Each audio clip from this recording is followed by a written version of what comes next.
On your mark. Set.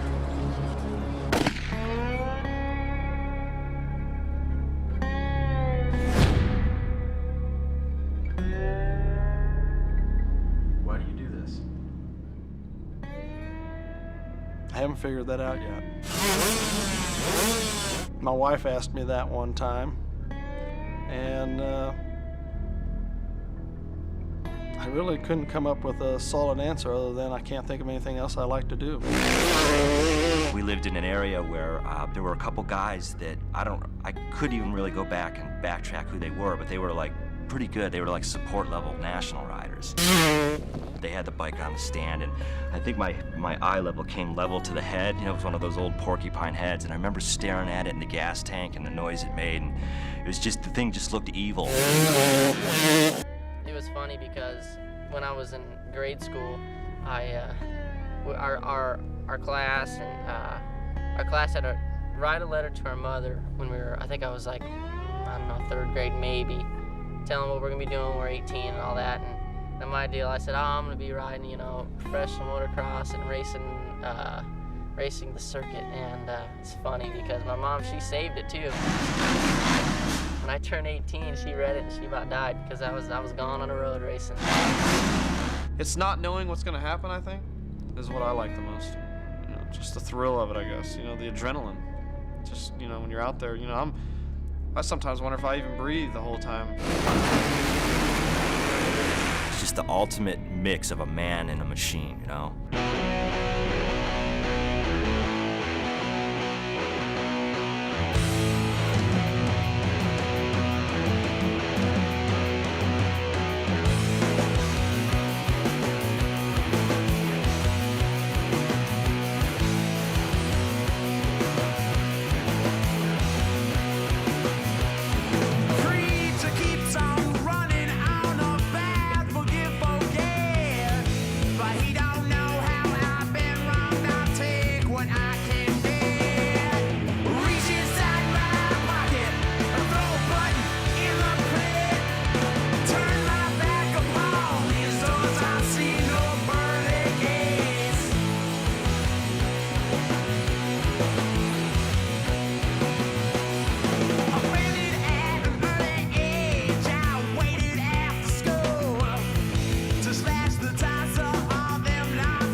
Did you see the start the hamster pulled? Jeff at Bill's Pipe had mentioned him to me, and that I should have a look at this kid. So we took Sean out and went to look at him how he rode, and you know, we could see that he had potential. I basically kind of came out of nowhere. I was thinking about quitting at the beginning of the year. Everything wasn't really going too good, and I sat back and looked at it, and I felt that if I gave it a few more months and, you know, saw what happened and see if something good came out of it, then I'd keep going. Well, at the first race, we also didn't want to put too much pressure on him, because I didn't want to put him under the tent the first race because it was so short, you know, and he had no time to really spend a lot of time on the bike. But I think that was a better way, because I was afraid he was maybe going to try too hard and hurt himself, you know, and then we looked even worse, you know, if we bring a third guy in and he gets hurt. basically the Nationals, yeah. I mean, I rode a few, and I've ridden a few on a 125 and stuff, but I've never done spectacular at them. I've never, like, you know, opened anybody's eyes doing it. But, I mean, I'm not new to the sport. I didn't just come here overnight. I mean, I've been racing for about 11 years now, and the last couple of years I've spent in Canada racing and doing things up there, and that was about it. I mean, other than that, you know, I came up through the amateur ranks just like anybody else did, and now just everybody's starting to notice what I'm doing now. Remember, stay loose, have fun, huh?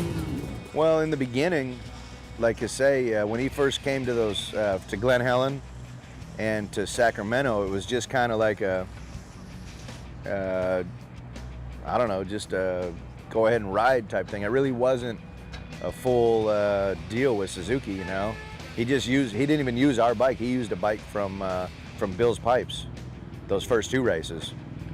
So, and then once they figured out, well, all right, we're going to help him for the rest of the series, and then also Travis was out after Hangtown. So then, you know, they said, well, go ahead, you work with him, you know, until Travis comes back or whatever. I bruised my lung in Troy and had to miss Unadilla, and was supposed to miss a few more races, but I mean, I figure, you know what, I was brought here to do something, and I've actually toughed out a lot worse things than I encountered in Troy, and you know what, I'm not going to be some baby baseball or basketball player that injured their pinky and still wants his $5 million, you know. I mean, I'm out here to do a job, and even though I'm not getting paid as much money as those guys are, I still want to do my job the way I should, and nothing should hold me back unless I'm in a hospital bed. I don't know whether it's a rib or like my back or what, but it hurts. Yeah, but I would Like, rather than mess around with it. But see how you feel. You're gonna wait it out, and yeah. why don't you pee in the cup and then let me know. I'll come back and look at you one more time. Yeah, you know, I mean, this is my first year. I want to make the best of it, and I don't want anybody to get the impression that, you know, I'm a whining wuss, or, you know, don't want to ride because of this and that. And you know what? I'll go ride as hurt as I can, as much as possible. I'll do it without overexerting myself to where I'll get hurt even more, you know. And I think Troy was a big thing for me getting hurt, but it also kind of calmed me down and made me realize I took a week off and got to kind of relax and think about, you know, the last couple months that have happened before it, and, you know, just think about where I've come from and where I've been and where I'm at now, and just to think, you know, what it'll take to win, you know. And I want to win, and I want to be on the track more than anybody right now.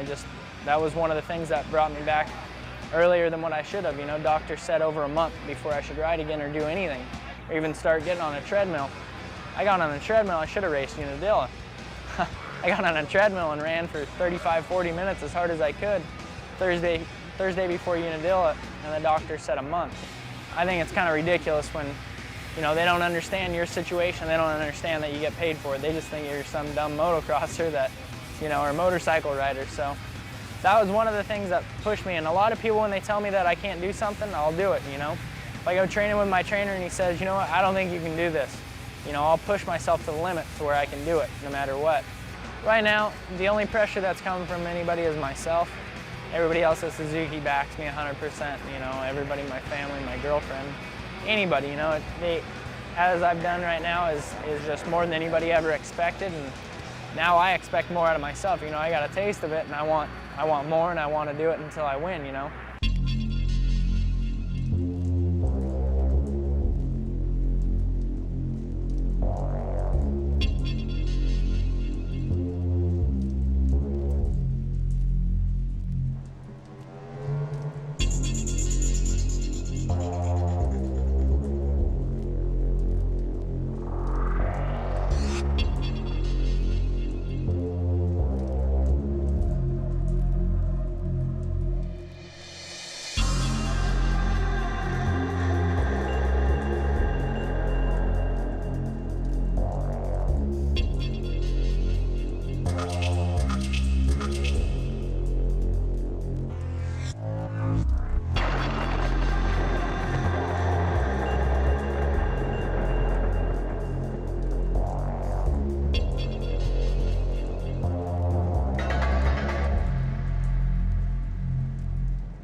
Pete's got a bitchin' line going up that uphill. I call home California here in America. Australia's, you know, it's my home country, but you know I don't live there anymore. I live here permanently. I haven't been back there since Christmas last year, and you know I enjoy it here. I have a nice house, and my girlfriend lives here with me, and you know I have a good life here. There's nothing better than winning. When you're winning, everybody wants to be your friend. All the magazines want to talk to you. It's just, you know, our sport's about winning. When you're winning, you're on top. When you're not, you know, you're just another guy. You know, this year it started off really good. I won my Supercross championship, and I was really happy with that. And, I signed with Yamaha for 2 years to ride 250, and I was extremely happy with that because that's where I want to go. And then the outdoor season started, and you know, going into the season, I wasn't prepared as well as I really wanted to be, but you know, I dealt with it, and you know, I got the points lead, and then ever since I got the points lead, it's just gone from, you know, good to bad. So Start. It's all about the start, bud. He's a bad loser. You know, not a sore loser, just a bad loser. You know, he knows that you can't win everything. You know, he'd like to, I'm sure, but you know, he just doesn't like to lose. He's tough. No nice guy. my outdoor season was up and down. Seemed like, you know, sometimes I could ride good, sometimes I would struggle, and when it seemed like I was getting it all sorted out, I dislocated my shoulder in Southwick, so that set me, back a lot. It seemed like it didn't, but deep down I think it really messed me up because it just put so much strain on my body to just get it put back in to go race the second moto and then not miss a race from then on out to the season. It was pretty tough. I probably, if I had known that it was going to end the way it did, I probably would have took a break and just took the time to fix it.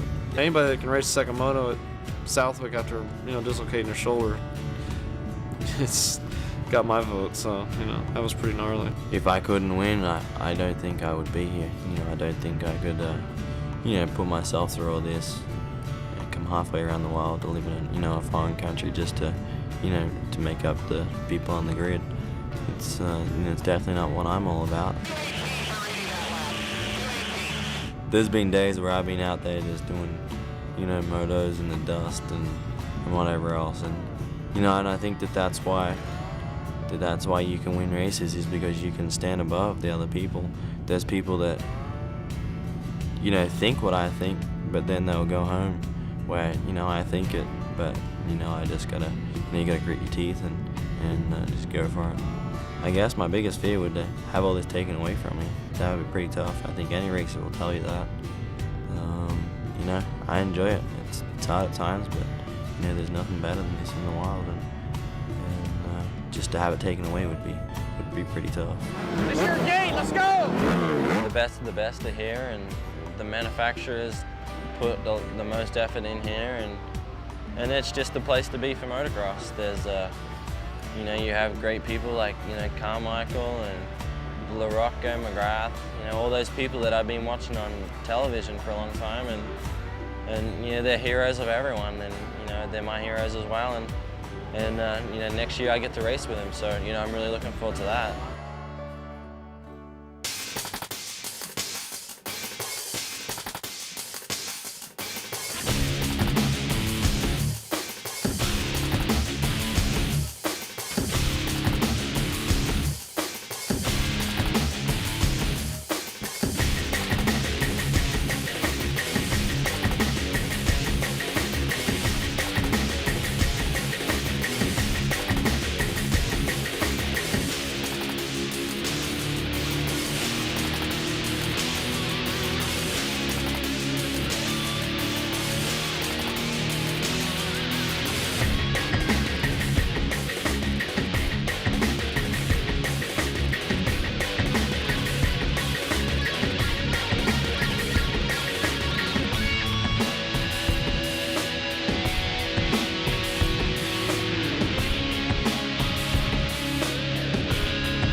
Man, it's a little bit muggy out here. I feel like a pack mule. Probably look like one too, but that's a whole nother story. It's okay. Hey, yeah, I know. Survive, survive. Shit. Flat rear tire. If we lost because of someone just flat out beat us and we did the best we possibly could, then it's oh well, we'll go get him next time. You know, we'll work harder this week and we'll train harder with him and we'll redo whatever we possibly can to get an edge back. But if it's for some reason a mechanical, I mean, there's no worse feeling in the world. You just want to run and hide. Riders are going to fall, and that's normal. You know, they're expected to fall, but bikes aren't supposed to break. Yeah, it's definitely a hot seat to be in. Like I say, when you're winning, when everything's going great, then life is good. And if things start going bad, then it's always a mechanic, whether it is or not, you know. So it's the easiest and the first thing that outsiders would look at, you know. It must be the mechanic. Get rid of them. Get another one. You don't let just the rider down. You let the rider down. You let the team down. You let the fans down. Anybody that's behind the rider, because he wasn't able to do his job, you basically robbed him of any chance of winning that day. And some of these riders make a lot of money when they win. I have more of an effect for him losing than I would for him actually winning. If I do my job, he's going to win every week, but if I don't do my job, he'll lose. James, where you on ignition? Standard. Is that what you wanted? Said in the whoops or something like that. Roger said to go to a 2777. What you have is pretty much about as good as it's going to get. It wasn't acting the same in this past practice as it did last week. What, Ridgefield? You're having the same thing? Yeah. I need to just take this motor out and go with the other one. I don't know of too many guys that'll ever tell you the bike's great. You know, I guess if the way I look at it is if they told you it was great, you wouldn't try anymore.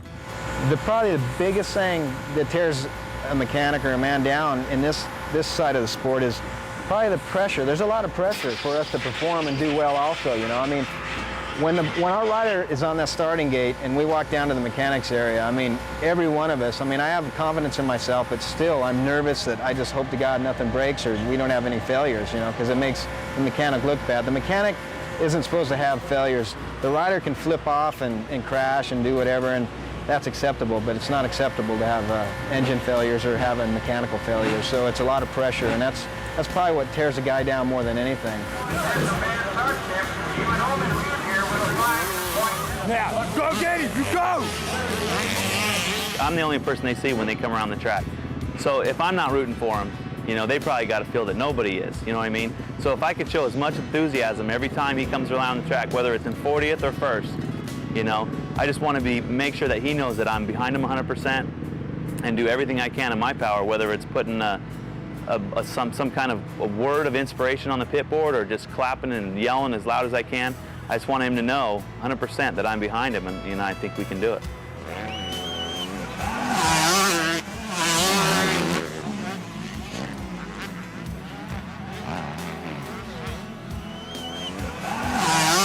I just try, you know, I give it 100%, you know, every week. I always have, no matter who my rider was. Even if I worked for a guy that you know can't win, you know? I mean, let's face it. There's plenty of guys out there working for guys that aren't going to win. Maybe in the future they might. At the given moment, you know, it's, hey, maybe my guy's only capable of getting a 10th place today. Come on, boy, dig deep. I know you got it, Clarky. I know you got it. If a factory team walked up and offered me a ride for the rest of the season and said that I couldn't bring Cody, I would take it, but I would still pay him to come to the races and help me out and next year he would be with me, you know.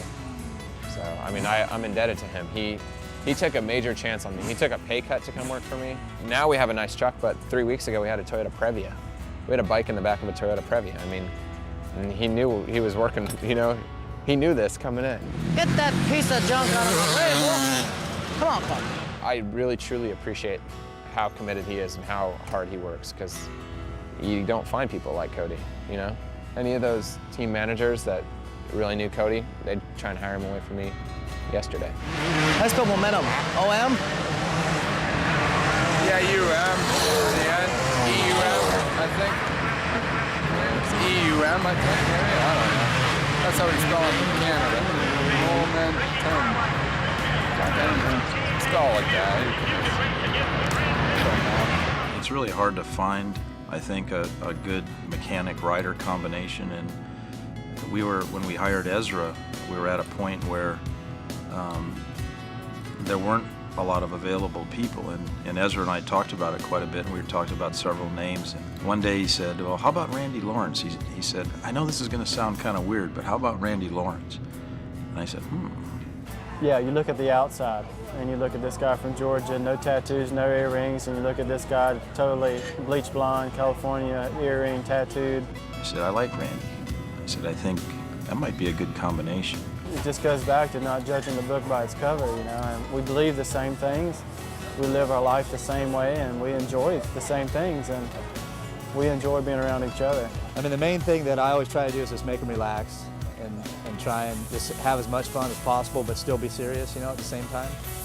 And like on the starting line, I don't sit and, you know, put a bunch of stuff in their head, getting them think. Like I try to loosen them up. Like with Emig, we used to look in the stands and, you know, look at girls or, you know, talk about going to the lake or always something to relax them before we took off. And I talked to Stuart about that, and he likes that as well. Like, you know, just kind of like get his mind off of things, you know.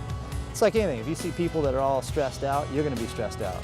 Like I was pumped when I heard I was working, like he was working for me, and I can be his rider. I mean, seeing him on TV, I used to always think like that was the coolest mechanic, you know, him when Jeff Emig was winning. I never thought that, you know, we'd be together like this, and, you know, it's good. I think I know I got the best one out there.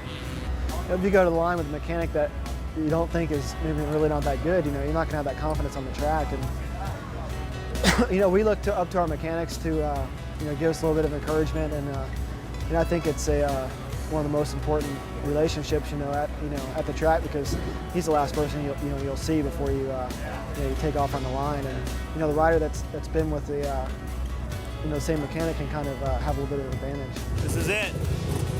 I want you to be an animal out there, all right? There's no reason any one of these guys can beat you. I mean, there's nothing better than to see your rider up on the podium and you can say to yourself, he won the biggest, baddest race in the world on my machine. When you're working under the tent and the fans come up or people are telling you, oh, you got the dream job, I would love to have your job. I mean, that's where the thanks is at. I mean, you got to realize I go to work at the races every week. I work on the best bikes that are made. You know, that's the thanks right there. And that's kind of what we get out of it. Like when our riders are out there and they're doing an awesome job, the bike looks good, the rider looks good. I mean, that's a good feeling for us. Whether anybody else sees it or not, we can go home that night and we're like stoked, like we did something that was really good.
put on everything the left side first. The left boot first, the left glove first. For me, it's just kind of, I say, kind of rebuilding my career really this year. Was after 2000 when I sat out almost a whole year. 2001 was kind of like getting back into the groove. And then this year was like, we're back in the mix. Now, what are we going to do about it, kind of thing, He said to me a couple weeks ago that the bike's good, I'm strong, I need to get back to where I was a few years ago, to where I just let it hang out a little bit, because I've been riding conservative, and I don't want to be a top 5 guy. I want to be a guy that's racing to win. And that's for me to find in myself. I'm going to have to do that on my own. So now for me, it's just reiterate that when he goes out to practice, when he's on the line getting ready to race. Hey, you want to be a guy that's going to be up front, you're going to have to push it. You got to let it go. As Christians, we are a little more passive in our just regular life and just kind of let a lot of things go and don't really get in anybody's face or retaliate like most people would if there's a conflict that comes up. And that's really something that he's looking for, because before he kind of became a Christian and started walking that way in his life, he was really aggressive on the track. Like, he was the first guy that was going to just come in and clean you out. So we know he can do it. But he's kind of changed his lifestyle, and your lifestyle overflows into racing, and that's kind of what he's trying to find right now, is the spot where he can get that aggressiveness back, but he doesn't want to change his lifestyle outside of that. So it's kind of a fine line, but he's starting to understand that when you're racing, your friends that are out there, they're still your friends, but it's racing and that's your career and that's what you have to do. Kind of what we're trying to work into Ezra's program. Like, okay, you tell us you want to win races. You don't want to be just a top 5 guy. You want to be a guy that's out there that's racing to win. Okay, well, if you're slowing down the last couple laps, that's not showing that. If you're letting these guys push you around, that's not showing that. So we got to work on those things. And so he's working on them as time goes, and he's listening really well, and he's working on it, and so it's good because he'll listen a little bit, and when he doesn't ride aggressive, or he does slow down a little bit towards the end, and you talk to him about it, he doesn't get defensive and get all mad at you. Because I'm not mad at him, I'm just trying to say, look, if you don't want to settle for second, then you can't slow down. Ezra's the kind of guy that likes honest, frank discussion. He might not like it, but he always asks us for that. Be honest with me about things. And so we were. Towards the end there, I mean, he started getting really aggressive, like racing with Tortelli at Millville. He was right in it. He wasn't letting him push him around at all. But it's something that you have to do consistently. And you got to kind of take that during the week also. And even if you're riding by yourself, the intensity has to be up. You can't just be going through the motions, just riding around. And that's kind of something that he's working on right now too, is changing things during the week so they can be different on the weekend. I think we accomplished a lot this year in the Nationals, and I think there's no limit to what we could do in the Supercrosses together. We just got to have a good off season.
know what the best part about being a factory mechanic is? You always got good markers. Piss on the bikes. I mean, look at our gate. We got 40-some guys across the starting gate.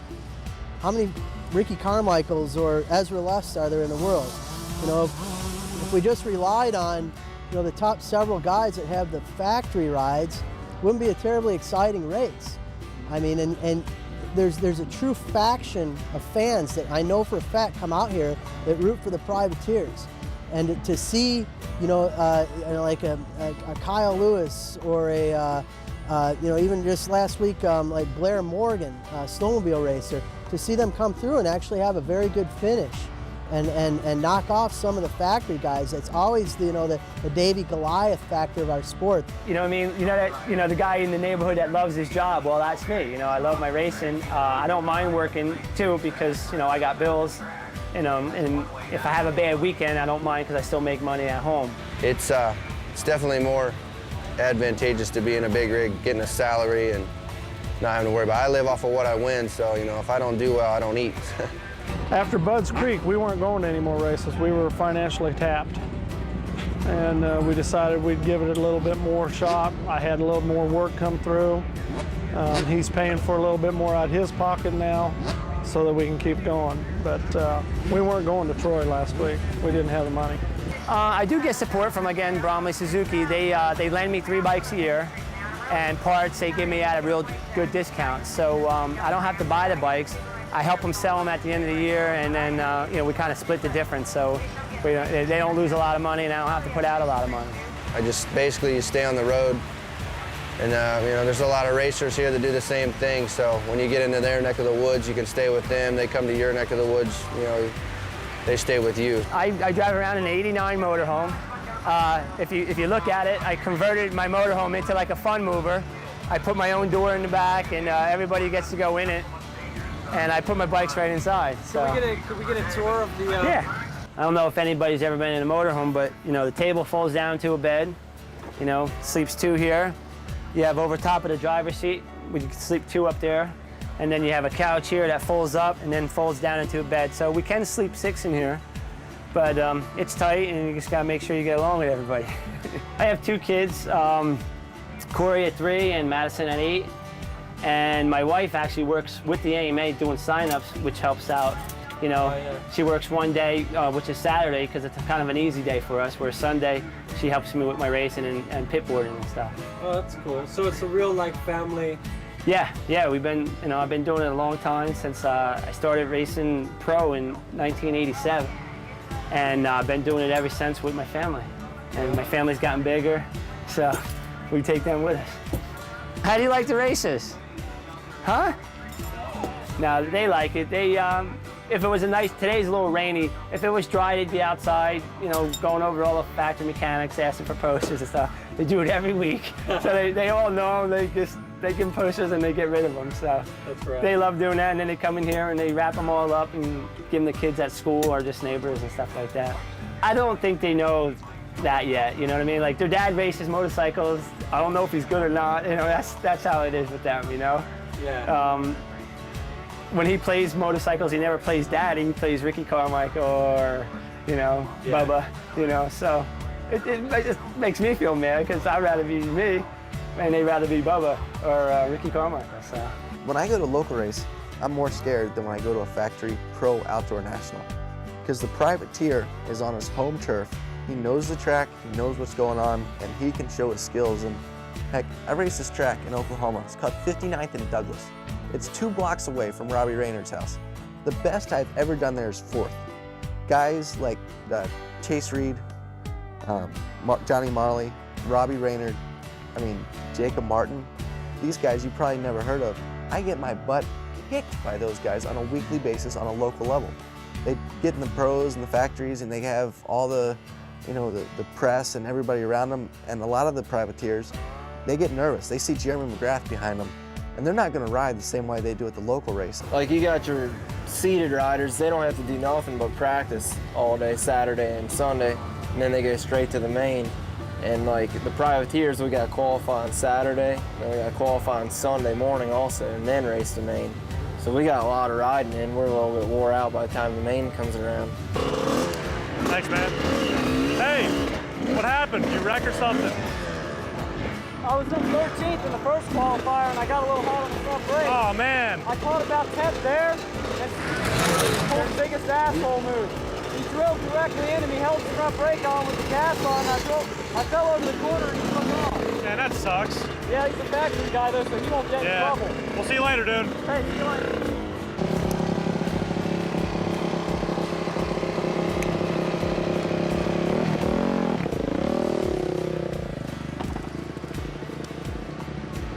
Getting the glory shot, huh? Jammed his thumb real bad, and he has kind of what we call a skier's thumb, where you hurt one of the ligaments in the thumb, and I'll show you guys that afterwards. But I already taped him up once underneath, and I'm just going to reinforce this now. And, you know, this is a prime example, you know, he may not be able to ride without this taping, and just to give him the chance to get into LCQ and the potential of qualifying so this weekend's not a waste. 5 riders that got hurt or broke their bike already, and it's like that early in the day.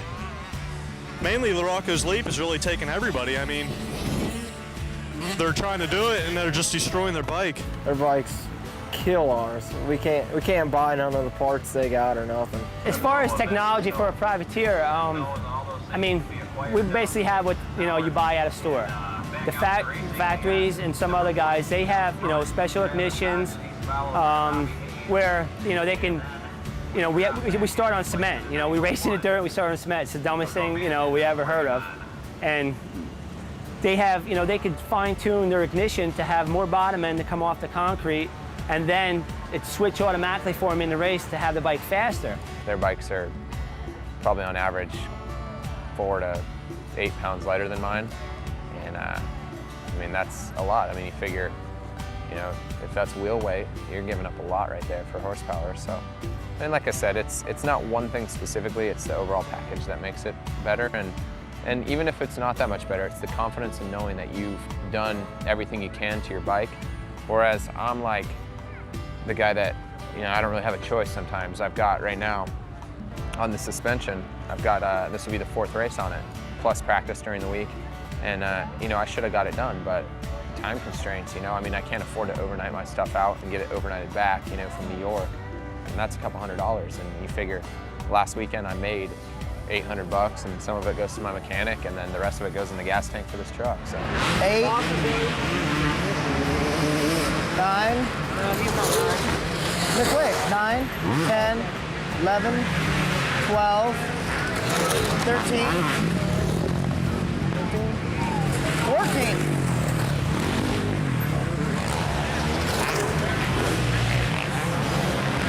Go get him! Being out there today at Washougal in practice, and Ricky goes by me, and I'm just like, you don't know how bad I want to beat that kid. I mean, I'm sure everybody does, but I mean, it's just, that's what drives me. That's what keeps me going, and through sleeping in the truck or whatever, that's my motivation. I want to beat that kid and everybody else at this race. I think he might have got 20th or 21st. I have no idea. You look at guys like Ryan Clark and James Polvoni, Ted Campbell, Jamie Grosser, and all these guys, maybe not our household names, yet they're all out there digging and they're trying to find that sponsorship dollar and just plowing forward and trying to spend time to train while also, digging and digging for extra money to get here, to get there. And this is what the privateer story is. And if you look at it, yeah, they're gonna bitch about it. And there's certain aspects of it that does suck, but they're also getting an incredible life experience that you can't go and pay for. And I'm convinced of that. And I'm convinced they're better people because of it. But like I told Chad a long time ago, you made it to the pro class. A lot of people would give anything to make it that far, so it's nothing to be ashamed of, is to come up a little short, we done good,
Wishing him good luck discounts the fact that he has the skills already needed.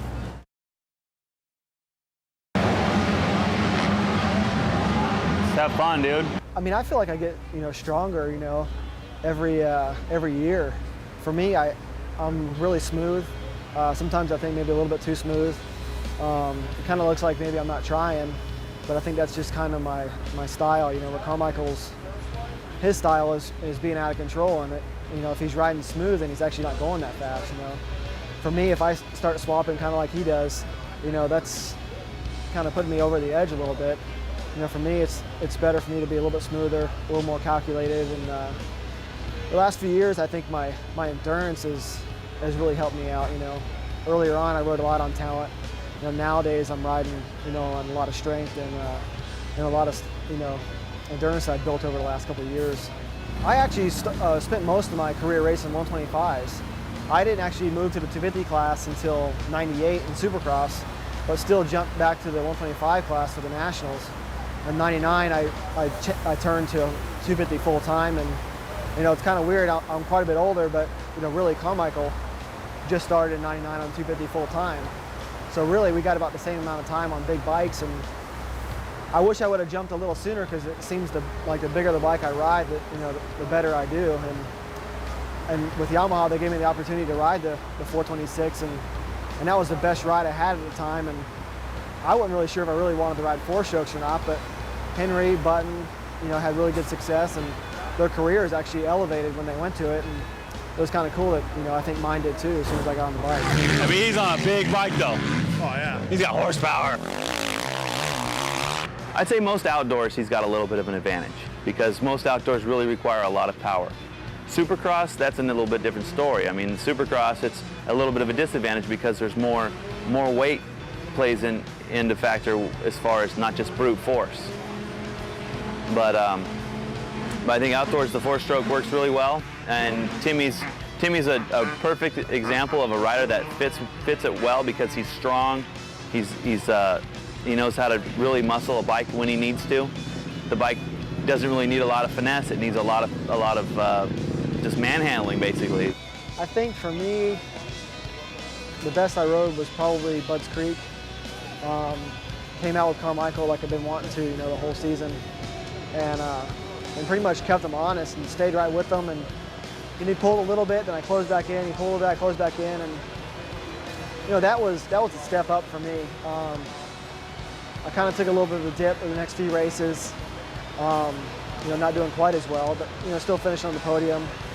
And actually Millville last week, the second moto, was the best one. Best I think I rode all year. I didn't win, I was still a little ways behind, Ricky, really far ahead of the guys, that were in third place. But I felt like my corners were coming together. I was riding good, I felt strong. Now that he's shown that he can be on the podium week in, week out, now when he goes out and gets a fourth or a fifth, if it's because of a crash, I mean, that's one thing, but if it's just poor performance, he's really down. Hey, you all right? Talk to me. Why are you being all quiet? Well, then show me. Show me how pissed you are by going out there and kicking his ass. All right, dude, let's see some aggression on those first couple laps. And if you can, then you got to do those jumps. Key to winning this thing. Bad starts, man. Bad starts can ruin your day. If anybody can, try and wave those lappers. Come on, right there, 3 laps. That lap was a 2:13 for Red Dog. I mean, he's right on Ricky's times. He just needs a little tiny bit more. Well, every rider has their different thing. Some riders have more talent, some riders have more, more desire. And I'm kind of the rider, kind of in between that has, I have a lot of desire and I always give 100%. But I got a little bit of talent to, back that up. That wasn't bad.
office.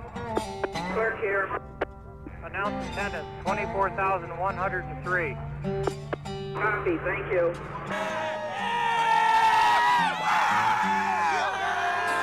A lot of them know what it's like to crack a throttle. And to come and to be close to the best person in the world that does it, and maybe ride the track, the same track that he rides a couple days ahead of time. And then to go out and kind of watch the line that he took and just be like, you know, it took me 3 separate jumps to get through that one portion that he cleared. That's just amazing. Crazy. Yeah, insane. Wide open. They're going balls out as fast as they can all the time. Yeah, this is just a wonderful sport, you know. And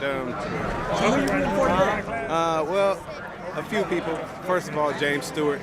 I mean, basically, because he's living a dream that most of me and my friends, as African American riders, we wanted to do. And we see somebody finally, you know, doing it, and it's just a pleasure to see him out here, and the other fans just root for him, and you know, and also Ricky Carmichael. You can't go wrong with Ricky Carmichael.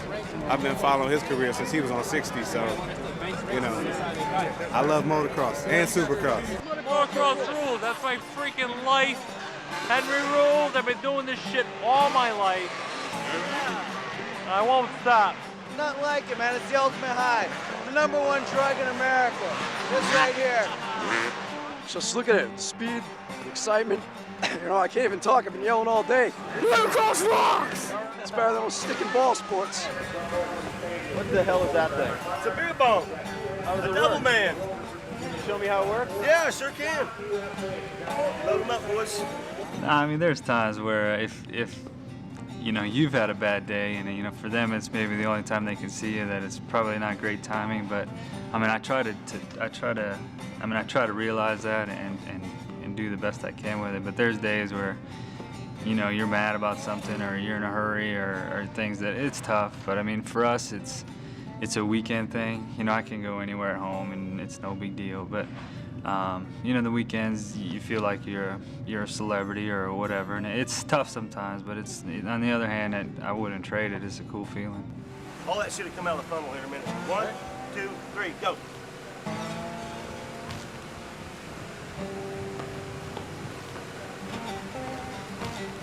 It's all about the speed, man. It's all about the wild, crazy guys out there, out of control, keeping it together. Rush. Natural adrenaline. It's all adrenaline. I love getting dirty. Woo!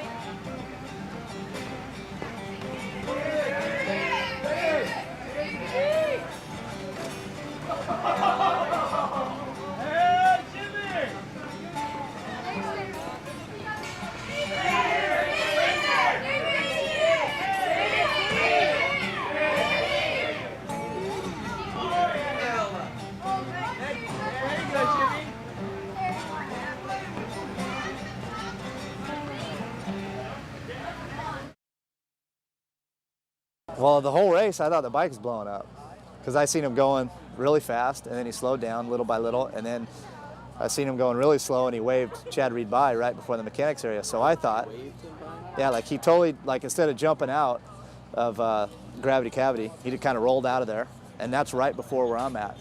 So I thought he's pulling in, like the bike's done, and let him go by, and then he got in right behind him and just raced right behind him. Like, so I'm thinking, oh, well, everything's good.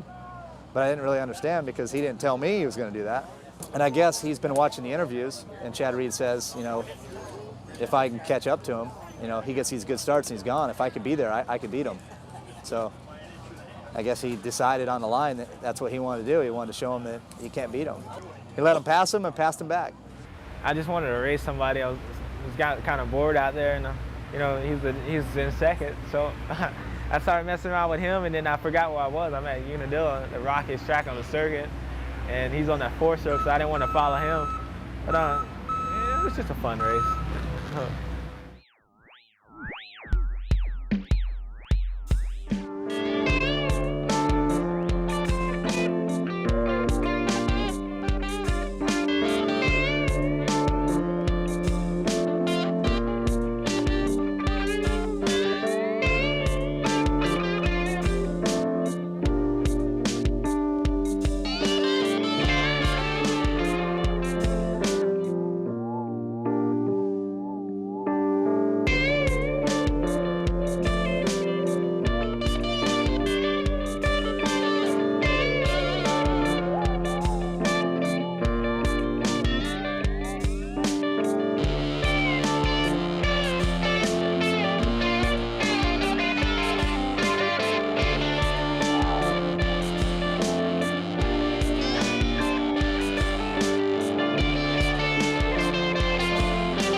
Any guys that are a couple of years younger than you that's going to come after you that you're a little worried about?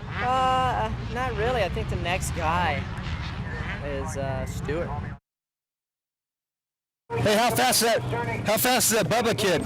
Oh, unbelievable. I mean, when he signed, he was 15. When he signed here, and we went riding, and like at first he wouldn't even talk.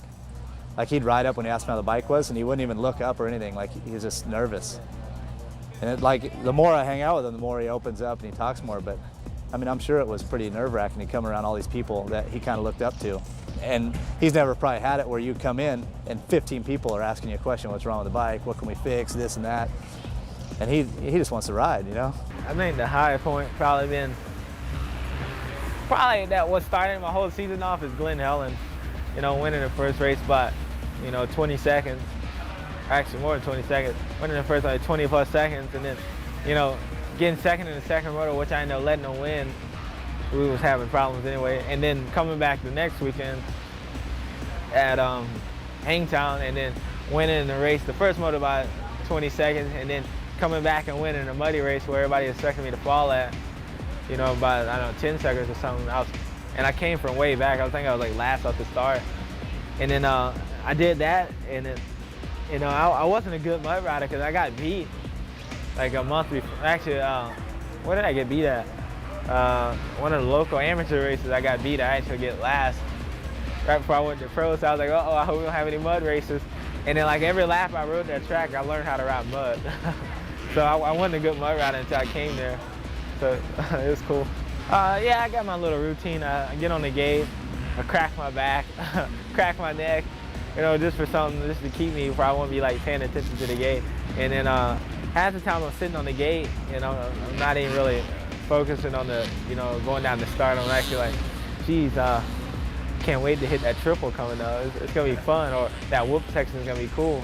So, but I usually, here lately I've been getting really good starts, and it's been helping me out. Half the time I'm looking at the gate, but I'm not really even paying attention to it. Like I go out and I see my gate and I know which one I want, but I keep walking back and forth. I don't know, just to have fun at doing it. Yeah, I knew he'd be good, but it's like one of the things, how good? I didn't think he'd be this good.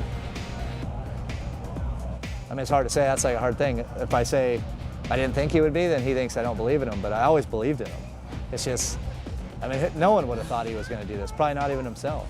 Even in my wildest imagination, when I'm trying to, pump the program and say how good somebody is, I don't think I could have imagined that he would be that good that soon.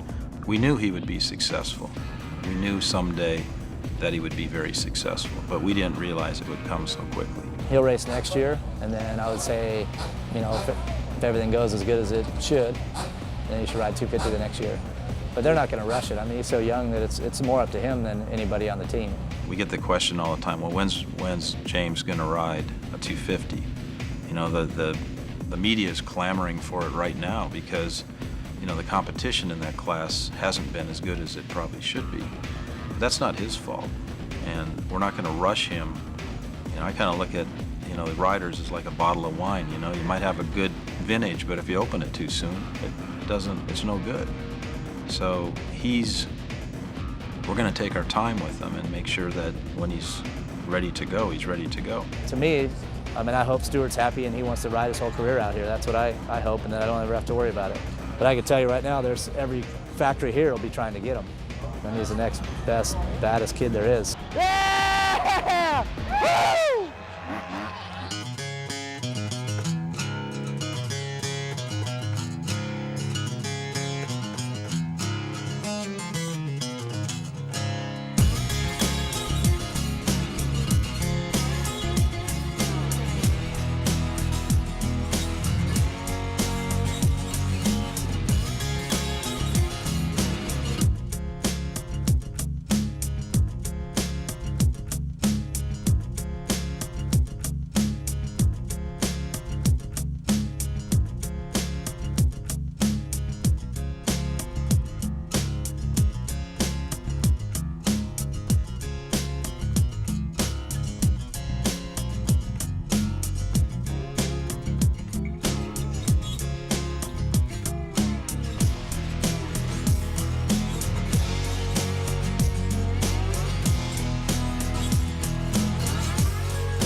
Ride like you were yesterday, and we got her made.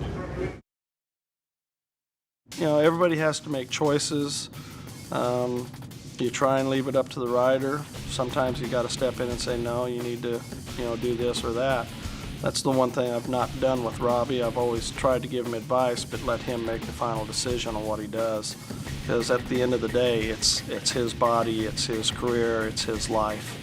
I know my dad's a good mechanic. He's looking out for my best interest and everything, so he knows, like, from top to bottom on the bike. That's his job. That's what he does. He modifies, he does suspension, he does stuff like that at home for his job. So he probably does know the bike probably better than a lot of people. What I try to bring into it for him is I've worked with him for a very long time. We do work really good together. Everybody has problems, but we get along pretty good. I kind of know what he's trying to say, and we can usually work everything out pretty good. The suspension is completely tuned for nobody but him. A lot of people have ridden it and can't figure out how he rides it, but for him it works, and that's all that matters. He's really picky about his bike setup, and he'll have me change the clicks on the bike several times. Other people can't feel 5 clicks, he can feel 1. So you had 12 in the front? Well, yeah, before you rode I had 12 in the front, but then when you came in it was at 13. So what'd you go to? 11.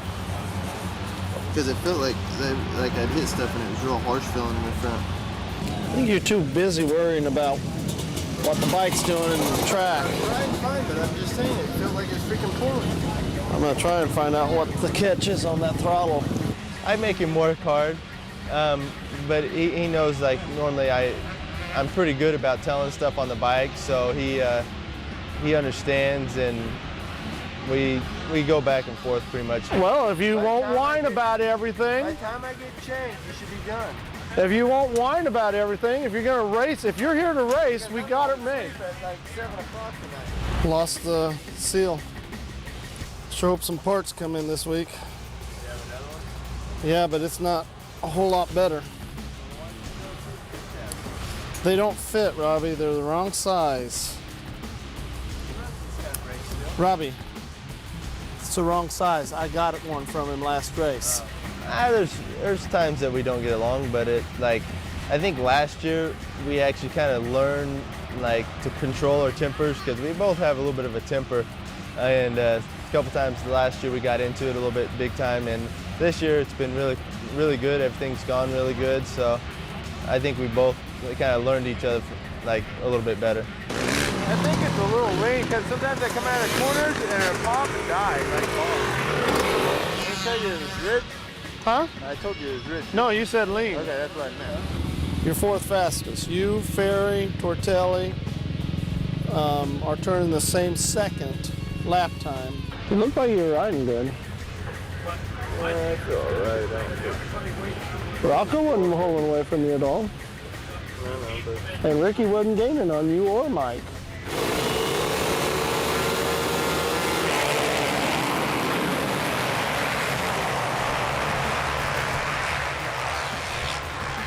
Just can't seem to get a start.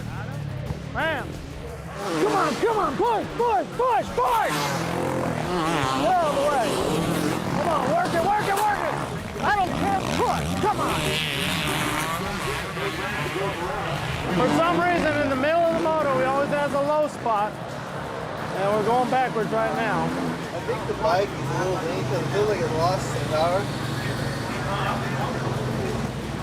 I think it personally was the rider. Well, it'd be nice to have a good start. Yep. I worked overtime on this gate.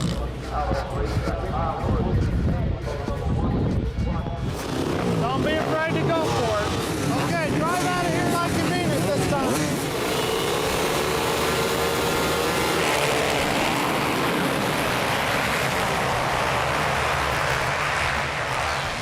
Come on, go! Come on, you can do it! Keep going!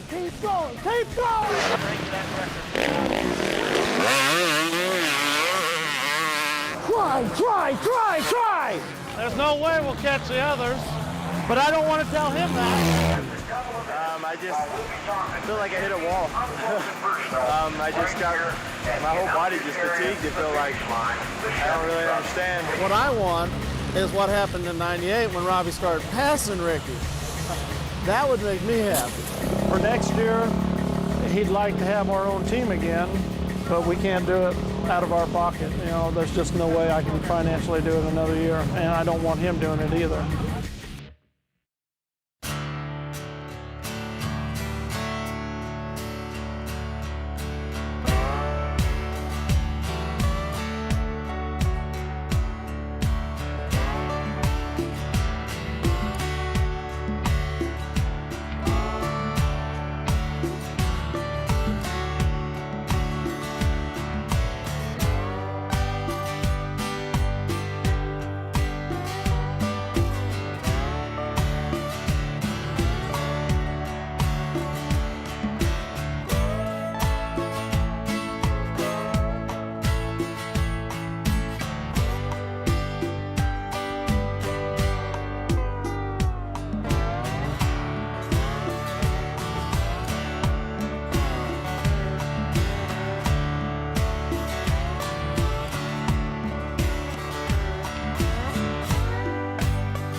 Never discuss business outside the family. You know, I've grown up with my parents.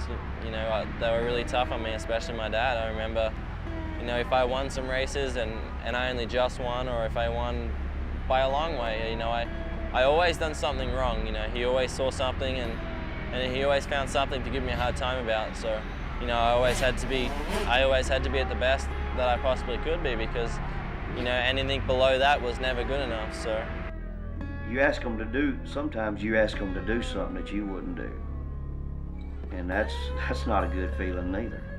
You know, when they're growing up, you're teaching them how to start jumping, and here you got a little old fella over here, you know, he ain't big as nothing, and what you're telling him, hey, you're gonna jump that, and you're sitting there thinking to yourself, you turning your head saying, I wouldn't do it.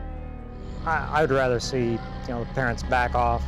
If the kid really wants to do it, he'll shine if he really wants to do it. And he's doing it for himself, not because he's trying to fulfill Daddy's dream. It's funny, you know, when I was winning all those Supercrosses in a row, I'd call him up and, you know, hey Dad, I won again. You know, he's, you know, well that's good. You know, that's what you should be doing. And I remember calling him up at one of the races. It was the last round, and Jessman, you know, hitched me out, and he beat me, and, you know, I called him up and told him I got second. And, well, what happened? You know, what'd you get second for? And, you know, just second's not good enough to him, and that's definitely not good enough to me. I've been brought up better than that. I always wanted to, you know, I guess every father's dream is to see his son make it. You know, that is the American dream. I always wanted to see him be able to ride. Just let him ride one lap on one of them bikes. I just want to see what he could do. You know, that is a dream. You know, if there was one person that I could have, you know, at the races to tell me what to do and go mad on me tell me that I suck and whatever else, you know. As much as at the time you kind of grit your teeth and you say, damn, I hate this guy, but you know, really deep down, he's doing it for the best, and you love him to death. I've seen riders through the years where their parents were very involved, and then once they got to this level, they say, okay, you know, I don't think they really want me around, and the kids usually go downhill because they've been there for them for all those years, and then they're kind of abandoned, and they say, well, gee, you know, we can't replace that. That's something you can't replace. I can't be somebody's father. I can be their team manager, but I can't be their father. When they're young and they're on minis and they're practicing, they're learning, they're not learning through a coach, they're learning through their parents. It's their parents that bring them to the track, it's their parents that buy them the bike and invest the money and the time. They don't just drop them off at a Little League field or a soccer field and pick them up 2 hours later. So it's more personal for them. And plus at this level especially, you have contracts and you have negotiations, and you know, everybody always thinks that somebody's out to get them, and everybody wants the best for their child. So I think a little bit of it's just human nature, plus it's the nature of the sport. I could tell he's going to race when he gets up in the morning. I just know him so good because I'm always with him. I could just tell anything about him. Yeah, she's always been there to support me and actually go practicing with me. She'd always be there with the stopwatch and go riding with me, you know, when I was the amateur coming up when I was little. And she's always been there to do everything. I mean, she's, you know, my right hand pretty much. I didn't miss a race yet. And I don't plan on it. I kind of want to get to the bottom of it. Why is it that you do it? Is it because you love it, or is it because you want to help your son out and try to be the best he can? First of all, it's my business, modifications. Second, I have to love it or I wouldn't abuse myself the way I do. And third, it's as long as he needs me, you know, I'll be there as much as I can anyway, just like any father would, you know. I know some families, you know, they don't, like once the kid gets old enough, they're like, you know, see you later. But my family's really close. We're just a close family. Like they'll do anything for me, I do anything for them, and that's the way it's always been.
What do you think, dog?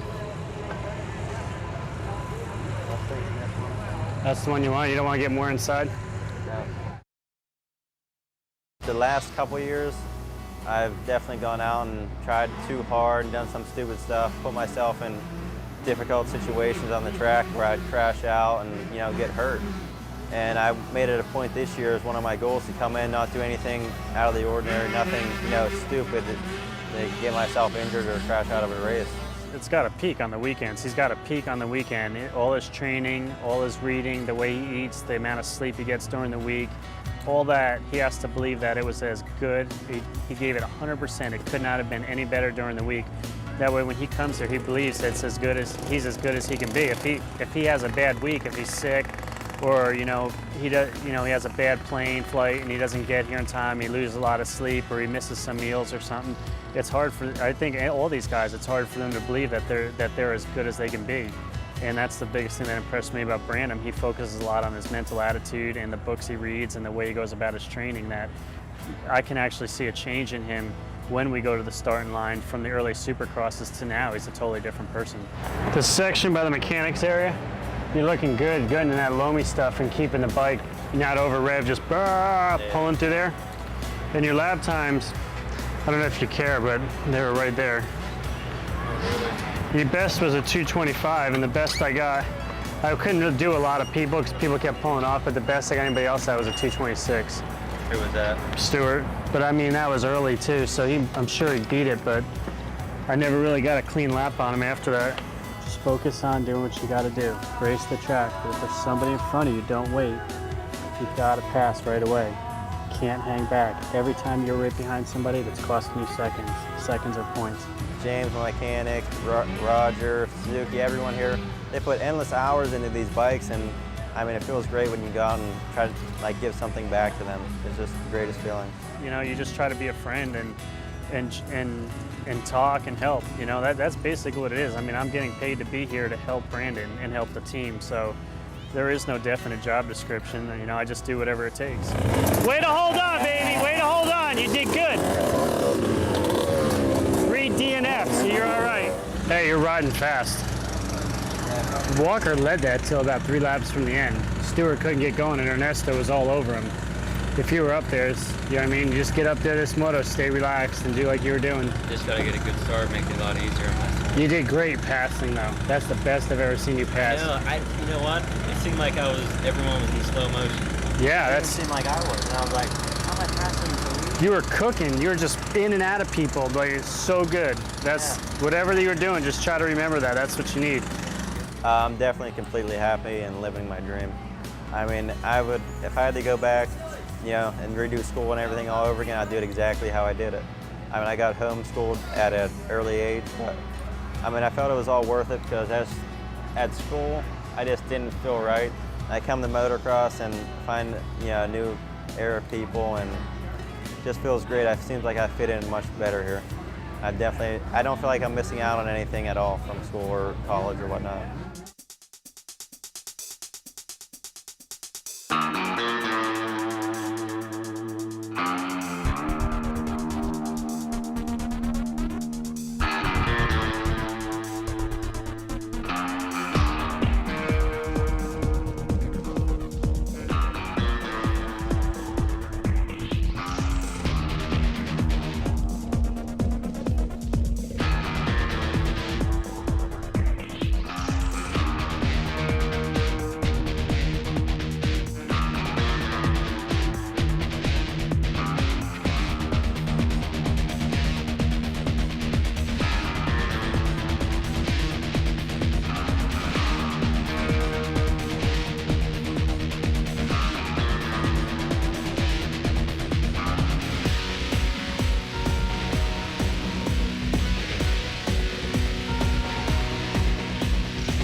Ricky's on the gas, huh? He's long gone. See ya. You got to have fun to get longevity in this sport, and everyone thinks I'm a hammerhead and this and that. Trust me, I have my fun. I'm just a little more private about it, and but also I don't live in Southern Cal where, you know, motocross is huge there. So I just do my own little thing here in Florida, and you know, and I think living here, you know, I have my own property. I don't have to go to, say, the test tracks to ride, so I'm really focused. I have no distractions, you know, but I have fun. You know, I want everyone to know that I have fun. But there definitely is a time for fun and for training. You know, Bob Hanna kind of started the trend for getting serious about racing and being an athlete and training, and I know that Ricky shares a lot of those traits with him. Ricky, when he's 35 seconds out front, he doesn't slow down still until maybe the last lap, and he wants to play around with his friends or whatever, but you won't see that guy slow down on the track because he doesn't want to lose that edge, because if somebody does pick it up the next week, he wants to have that edge there ready to go, that aggressiveness, and he wants to win every single time he gets on the track, and he's not going to settle for second place. I don't think that I could keep racing and not win, or at least if I was putting in the effort that I'm putting in now and not being able to win, I would definitely probably have to quit racing. You know, I couldn't live with myself for not winning. It'd frustrate me mentally, and you know, it'd just get under my nerves, and I don't need to live like that. To be a champion, you need to have that state of mind that you are the champion, that you are the best, and believe it deep inside of you, and you cannot waver even if things don't go your way, you know, early in the season. If you saw Ricky in the beginning of the season, you know, he didn't look that great on the Supercross. But he kept driving and, you know, fighting it and working, and, you know, if he did not lose, he would work harder, he would work, you know, do more testing and put in more time, and then, you know, by the time the Nationals came around, he had everything figured out, and everybody was pretty much beaten before they start, you know. His goal is the lap times, and he don't go like some of the guys from Europe do or over in GPs do one lap. He'll do his fast lap, and then he'll back it up within that same second range by 2 or 3, maybe 4 laps. So he's really backing it up. Says one guy saying he's doing a 2:10, his next best lap is a legit 2:14. Well, can that guy do a 2:10 or even a 2:12 for 30 minutes? Most likely not. He's going to do a 2:14 to a 2:16. So, I mean, I think it's a lot of head game, and when everybody sees these lap time sheets, you know, they're going, well, wow, man, he's on it, and look, he backed it up, and he did it again and again. So they're going to go back and most likely think about it. Is that guy for real? Lusk and Tortelli, Ferry, and those guys want to win bad. And, you know, they beat Ricky before, and I know that, you know, it's just kind of demeaning to them that, you know, they're getting beat weekend in and weekend out. You know, it's kind of frustrating towards them, I'd say. But to me, I mean, I still look up to the guy. I mean, all these guys I still look up to, you know, and now to be running with them and being right there, and it's you know, still awe-inspiring and kind of fun. Ricky's 100% every time. You know, he goes all out, and it shows. No matter what, always aggressive and always on the gas. That guy is going so fast everywhere, and now he's in control. You know, a couple years ago he wasn't too in control, and everybody is kind of, you know, scratching their heads at how he didn't fall or how he didn't do this. But right now the kid's so in control and so fast that, you know, nobody knows what to do and nobody knows how to match it yet. I think you could put that guy pretty much on a ZR50 and he'd still win.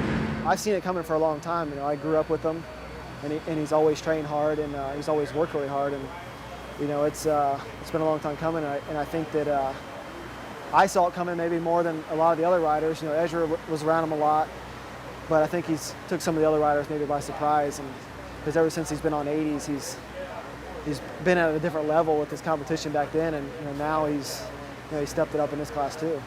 Who are some of your buddies out here that you hang around with?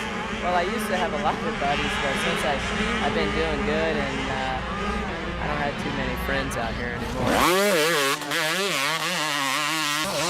It's lonely at the top, man. You don't have too many friends, that's for sure. Everybody has an opinion on your riding style. What's your own opinion on your riding style? I think it's aggressive, it works for me, and it's one of a kind. No one else has one like it. Do you think that before you even go out to the starting gate, you already have the race won? Sometimes I do, yeah.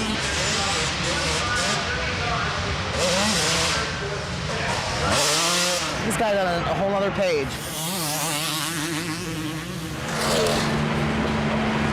Is that really fair? I mean, look at this. What are we into this moto? 11 minutes. 11 minutes, and he's got a half a lap. I know Ricky is definitely one of the best riders ever. Definitely scared to know that one day you won't be able to win, you know. But that's the way it goes. I mean, that's why you gotta you know, make hay while the sun shines. I guess they say, you know, win as much as you can in the amount of time that you can, and when your day's done, you know. And when it's over, then there's no looking back. I just want to know that I put 100% into it, and you know, be done with it. Next year, it's going to be tough for everyone to overcome that mentally. You see that big red number 4 behind you, and you know, it's going to be tough. But if you work hard, hopefully someone will be able to catch him. I don't see anybody else doing it. Maybe Reed, maybe Langston, Ferry, Tortelli, you know, the usual suspects. I just don't, as far as outdoors, I don't see anything changing. I mean, do you? Carmichael has gone 24-0. In my own race career, some of the best days of my life, I didn't win. I raced really hard through the whole moto, and that's what the sport's about. Is, you know, it's not just winning and going away. I know as happy as Ricky is, that it would have been more exciting for him if it had been tougher. I drag raced before I did this, and it was who could cheat the best. Motocross, it's so much rider, so small part machinery that, you know, cheating doesn't really mean anything. It's you got to outride the other guy. Motocross was just something different, you know. I just didn't know what to make of it, but it just kind of blindsided me. So it was something that I fell in love with, and it never went away. How do you explain a feeling? You know, how do you explain like why you love a certain girl or whatever? It's motocross is just, it's everything. Motocross is addictive. Freestyle motocross, hare scrambles, motocross, supercross. If you're on a motorcycle, you're addicted. You know, for me, it's just like walking. I've done it ever since I was a young kid, and you know, I know nothing else. And every time I get hurt, you know, I'll be like sitting at my house going, man, I hate racing, I hate this, I'm never gonna do this again. And then as soon as the cast comes off, can't stay off my bike, so. I like winning, you know, that's the best thing. Once you win once, you know, you think, man, I think I can win every race, but you can't, and you know, that's what you're out there trying to do. At least you know you have a chance to win, and that's what takes me to the races every week. You know, I tell you what, the only thing you do is keep plugging away in your dream. You're asking me right now is if it doesn't go as well, why are you gonna be here, why you still do it? Goes right back to that same question. It's in your blood, you can't get rid of it. It's basically, you know, some people are heroin addicts, some people are crackheads, some people are stuck. I love the smell of premixed two-stroke oil, so it's in my blood, and I don't care if, you know, as long as we're giving 100%, we're still gonna be here plugging away, trying to get that plate from Ricky, so I guess that's all I can say about that.